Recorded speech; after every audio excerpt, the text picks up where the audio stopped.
From the Gonzo Today newsroom, this is Memos from the National Affairs Desk. Presented by Gonzo Today. www.gonzotoday.com. The weird have just turned pro.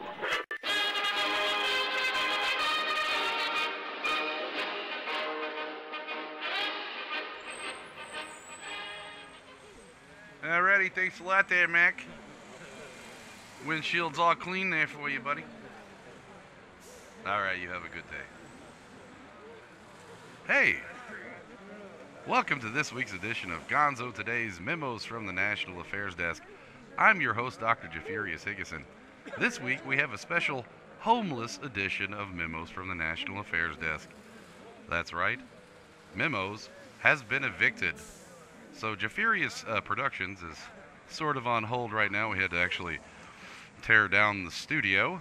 And so I'm doing this week's, memos. You guys calm down back there. Doing this week's memos from outside the bus station. Made some new friends already back there. Dirty Mike and the boys. Yeah. Anyway, I hope you all had a great week. So let's start with the news, huh? The Texas police officer who resigned from the McKinney, Texas Police Department following outrage that erupted over a videotape confrontation at a pool party full of teenagers, during which he pulled his handgun, has issued an apology through his attorney. The incident occurred on June 5th when McKinney Police Corporal David Eric Casebolt and other officers arrived in a neighborhood due to reports of an altercation among some of the other partygoers. A teen in attendance began filming as Corporal Casebolt and other officers attempted to secure the scene. Casebolt can be seen running at the beginning of the video and, might I add, lands a textbook perfect monkey roll for no apparent reason. I guess he was after some of those pesky teenagers. Moments later, he can be seen telling other partygoers to leave the area and threatening to arrest them if they didn't comply. Two black teenagers are seen handcuffed sitting on the grass as Casebolt gets into a verbal altercation with a group of teen girls nearby. Moments later, he walks over to another group of young girls and forces one down to the ground and restrains her. After a few seconds at the escalating scene, Casebolt removes his handgun from his belt holster as two young teen boys move in near the altercation.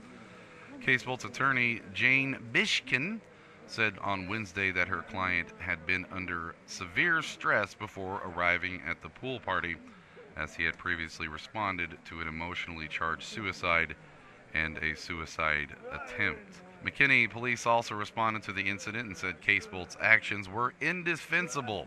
McKinney Police Chief Greg Connolly said, "Our policies, our training, our practice does not support these kind of actions." Casebolt had been a member of the McKinney police force since August of 2005. In 2008, he and other McKinney officers were sued in federal court by a man alleging excessive force and racial profiling.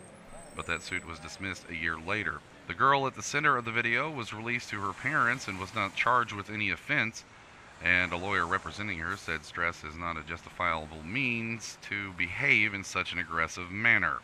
The attorney of the family of the girl is exploring legal options, such as a civil rights lawsuit. McKinney police are also determining whether any charges against Casebolt are warranted.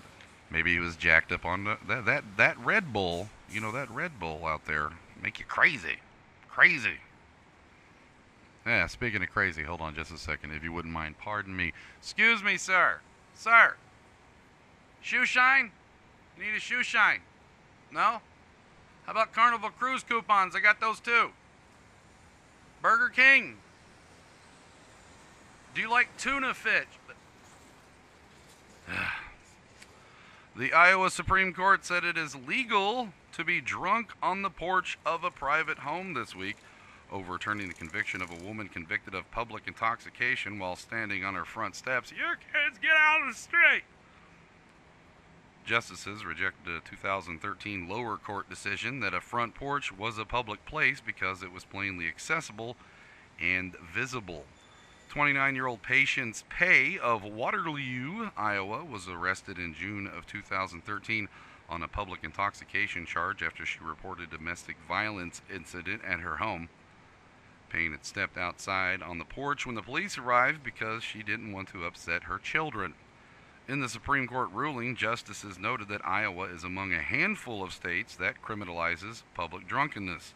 States that include North Carolina, North Dakota, and Montana prohibit a person from being prosecuted solely on a public intoxication charge. So, way to go, Iowa.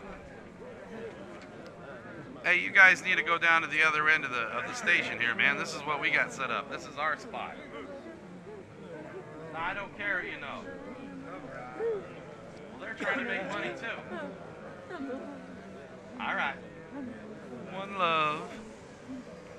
The Alaskan Department of Fish and Game is warning residents of an unusual phenomenon: blood-sucking fish falling out of the sky. The department said in a Facebook post that it received 4 reports in a single week of the toothed fish, identified as lampreys, found on dry land in the Fairbanks area. Lampreys are, they kind of resemble eels. Really easy to identify by their disc-like mouths filled with small, sharp teeth. Lampreys use their teeth and tongues to bite through the scales of other fish and consume their blood. The department said it's unlikely the lampreys have learned to fly. And it's comforting knowing that the department actually took that into consideration, huh? Always thinking of the Department of Fish and Game in Alaska. Finally, in the news this week, we have some science news out of Carbondale, Illinois. A student and self-proclaimed DIY laser guy announced that he has invented a 40-watt laser shotgun. Shotgun can burst balloons and ignite wood. 22-year-old Drake Anthony, whose Styro Pyro YouTube channel includes many of his laser conceptions. Anthony has also created a laser sword. He posted a new video to the site demonstrating the laser shotgun, which uses a lens to combine 8 5-watt lasers powered by a lithium battery into a single 40-watt beam. He's also said that there's no good reason for anybody to own something this powerful before showing off his creation's ability to burn through balloons and ping pong balls.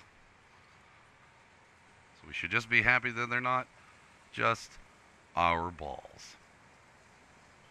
Well, that just about wraps it up for this week's Memos program. Hope you enjoyed it. Had a good time. Dirty Mike and the boys back there, they're actually, you know, we do have a bus station behind us, so they're cleaning the windows on the bus station. And crap. Now the cops are here. Hold on.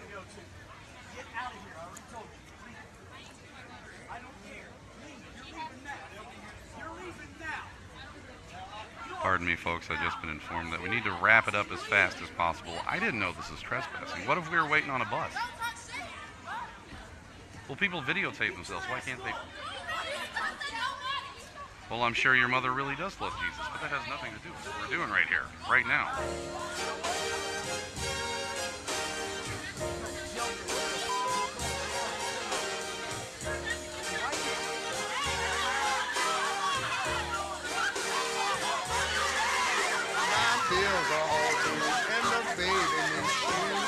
Busted. Cotton is down to a quarter a pound, but I'm busted. I got a cow that went dry and a hen that won't lay. A big stack of bills that gets bigger each day. The county's gonna haul my belongings away, 'cause I'm busted.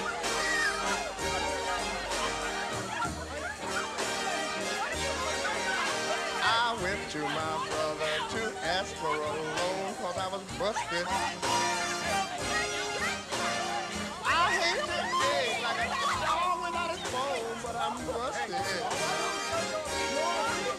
My brother said there ain't a thing I can do. My wife and my kids are all down with the blues, and I was just thinking about calling on you, and I'm busted.